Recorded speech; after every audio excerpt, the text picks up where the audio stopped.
BBA, BCA, BCom computer కోర్సులో 100% placement లభించే ఏకైక డిగ్రీ కాలేజ్ కూకట్పల్లిలోని I3 degree college 8367215215.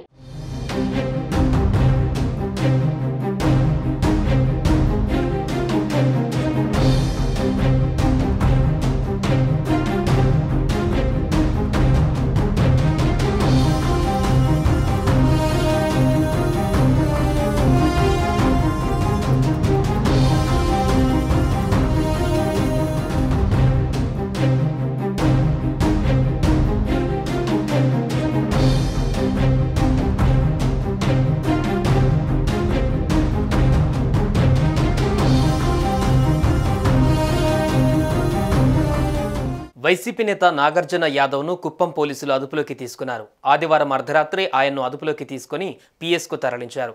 Kuppam police స్టేషన్లో నమోదైన ఓ కేసులో భాగంగా నాగార్జునను అదుపులోకి తీసుకున్నట్లుగా సమాచారం. వివిధ అంశాలపై అతడిని విచారించారు.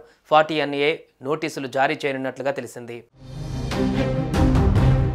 వైసీపీ అధికార ప్రతినిధి నాగార్జున యాదవ్ను పోలీసులు అరెస్టు చేశారు. బెంగళూరు నుంచి వస్తుండగా కుప్పంలో అదుపులోకి తీసుకున్నారు. ముఖ్యమంత్రి చంద్రబాబు నాయుడు, డిప్యూటీ సీఎం పవన్ కళ్యాణ్పై అనుచిత వ్యాఖ్యలు చేసిన కేసులో అదుపులోకి తీసుకున్నట్లు సమాచారం. నాగార్జున యాదవ్ కొంతకాలంగా తన వ్యాఖ్యలతో వివాదాలలో ఉన్నారు. ఇటీవల ముఖ్యమంత్రి చంద్రబాబు, డిప్యూటీ సీఎం పవన్ కళ్యాణ్పై అనుచిత వ్యాఖ్యలు చేశారంటూ టీడీపీ నేతలు ఫిర్యాదు చేశారు. ఈ ఫిర్యాదులపైన స్పందించిన పోలీసులు కేసు నమోదు చేసి అరెస్టు చేసినట్లు సమాచారం. అంతేకాదు నాగార్జున యాదవ్ తెలంగాణ ముఖ్యమంత్రి రేవంత్ రెడ్డిపై చేసిన వ్యాఖ్యలు వివాదాస్పదమయ్యాయి. తెలంగాణలోనూ నాగార్జున యాదవ్పై కేసు నమోదైంది.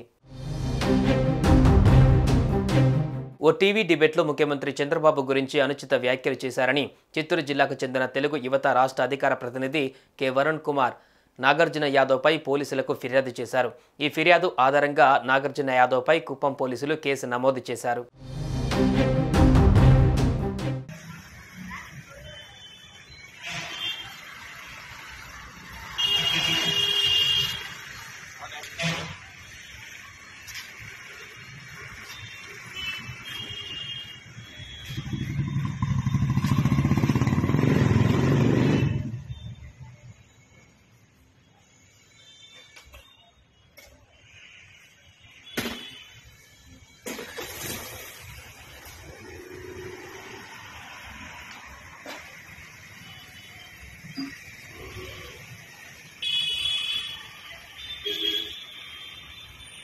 సుమన్ టీవీలో మీ పర్సనల్ అండ్ బిజినెస్ ప్రమోషన్స్ కోసం కింది నెంబర్కి కాంటాక్ట్ చేయండి.